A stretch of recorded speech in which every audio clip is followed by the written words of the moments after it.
Hello everyone, in this video I'm going to go over my setup for using an original Nintendo 64 controller on the Nintendo Switch.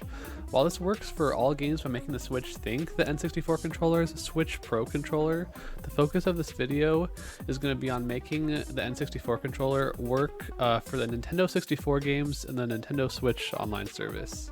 So what I have here is a Titan 1 plugged into the Switch itself to make the Switch think whatever is plugged into it is a wired Pro controller.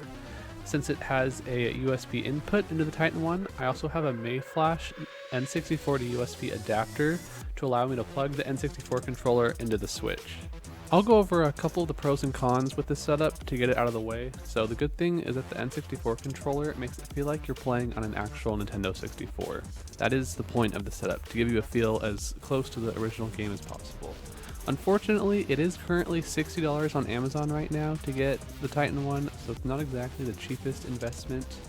And it's also not as easy as just plug it into your Switch and it starts working. You need to download their G-Tuner software to set up your Titan 1 to get the settings that you need. But this device can do so much more than just allow you to use an N64 controller on the Switch. And while not the point of this video, I've only scratched the surface of what the Titan 1 can do.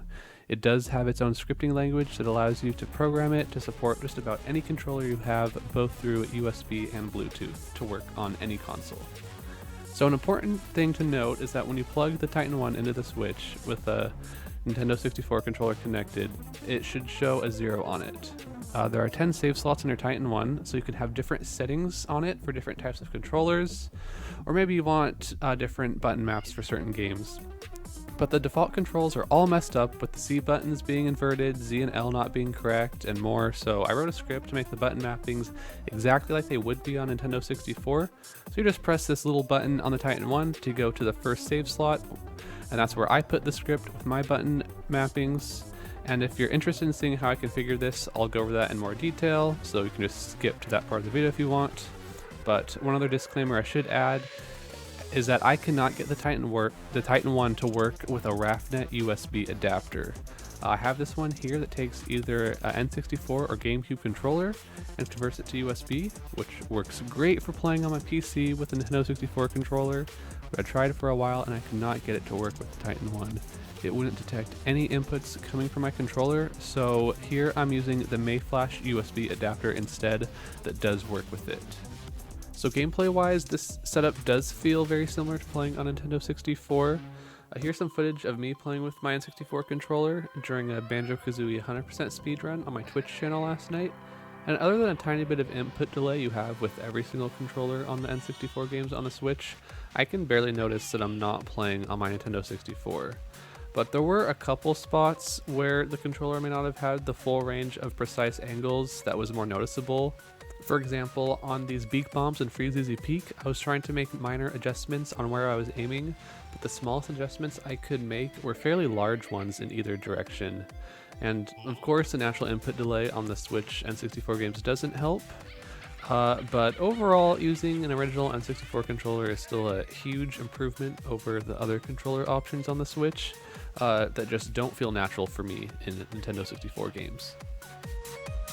Alright, so this last part of the video is just going to be going over how to set up your Titan 1 using the G-Tuner software. So I've gone ahead and downloaded G-Tuner Pro here. I'll put a link to it in the description. It's pretty straightforward for installing. But once you have this up, I have plugged in my Titan 1 to my PC using the little cable to the side of it. So it's not just directly plugged into the USB port like you would the Switch. There's a cable you put into the side of it, and that goes into a USB port into your computer. But then once you're in here in G-Tuner Pro, there's a lot of garbage here on the front page, but I'll just go through what you need to know. I don't know all of the features in here. I've just gone and learned about what I need to. So the Tools tab up here is going to be very helpful. So I start by going to Tools and then set some of the options here. So I don't think I changed anything here. The device tab is pretty important though. So options device, and then for output protocol, I set that to Nintendo Switch, since we're going to be playing on the Nintendo Switch. And then for configurations, I don't have any of the Bluetooth set up, so it doesn't apply to me. And then for speed up settings, this might be something to mess around with. Mine was on DS4 BT Boost earlier, and that was giving it a lot of input delay for some reason. I don't remember if that was default, but then I set it to 1 millisecond response, and that fixed it. So make sure that speed up settings is not set to this boost one, and you have this 1 millisecond response instead, so that you don't have any extra input delay over what's already there on the Switch. Okay, and then I don't think I changed any of that. So that's all that I messed around with the options. That speed up settings one is the most important one, and then setting your output to the Nintendo Switch. All right, and then to actually test out your controller here to make sure it's working, you want to go to Tools and then Device Monitor. So this device monitor is showing you your inputs when you press them. So right now I press the A button and I'm holding it down and it shows, okay, that is HID button 16 is pressed down.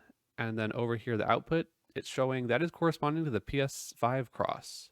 So here you see the output controller is not set right automatically. So set it to the Switch. So now when I press down the A button, it's showing I'm pressing the Switch B button, and that's because it's just loading my default configuration right now for the Switch that I haven't messed with at all. So all the button mappings are messed up. And then you see I'm moving the control stick around right now. So the stick 2 over here, I'm spinning it in circles.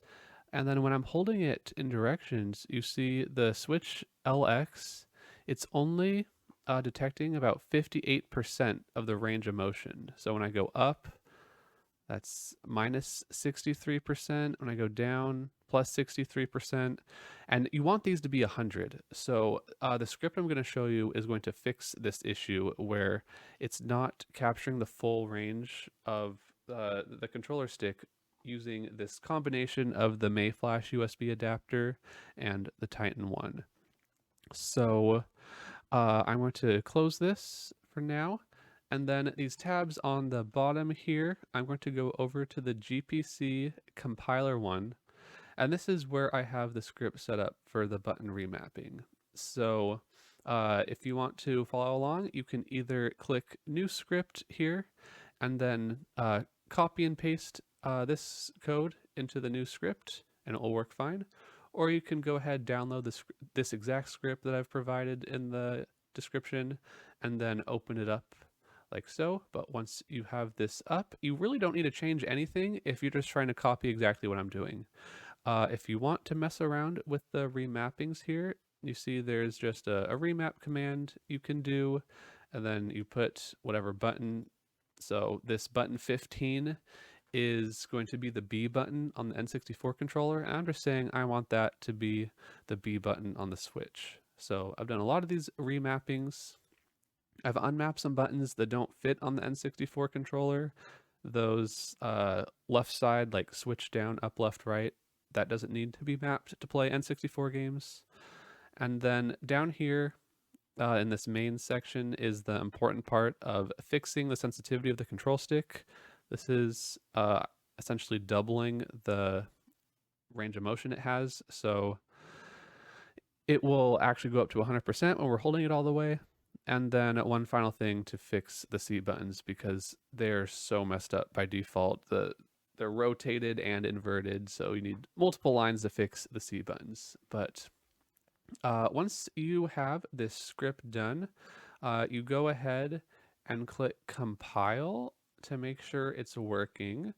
So if you look down here, it said build succeeded with 0 warnings. So that's what you want to see.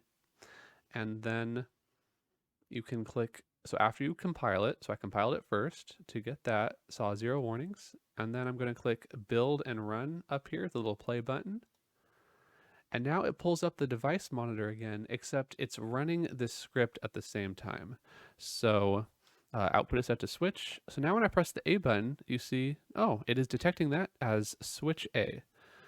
And then when I'm moving the control stick around, you see now it's going up to 100% in all the directions, so it is getting that full range of motion. And then I can mess around with the C buttons, those are working. So, and then up on the D-pad is the home button, and then down on the D-pad is the minus button to open up that restore point menu when you're in the N64 games. So you can use this to mess around. Like if you want to change anything for whatever reason, you can build and run the script to go back to the device monitor and make sure that when you're pressing the buttons on the controller, you're actually getting the right output that you want. So I'm going to go ahead and close this because it is working exactly how I want it for my purposes. And then the final step that you have to do is go to the programmer here. And you will see your scripts here under compiler scripts up here. Game packs, I have not even touched these. There's all sorts of things you can do with all these other games. But the important thing is that your device memory slots are on the right side here. So all I'm going to do is pull this N64 to switch remap.gpc. I'm going to drag it over and put it in slot 1 on my Titan 1. And then click program device. So this is saying that it will overwrite all the data on the device. Okay. And then it is done.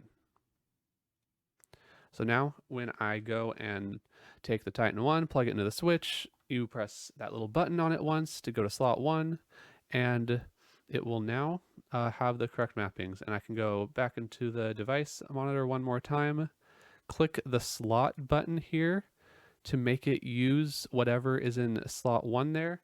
And now when I'm moving the control stick, you see I get full range of motion, those 100s, and then A is switch A, B is switch B, L, switch L, R, switch R. So all that is working as expected, and you're done. That's all you need to use this for.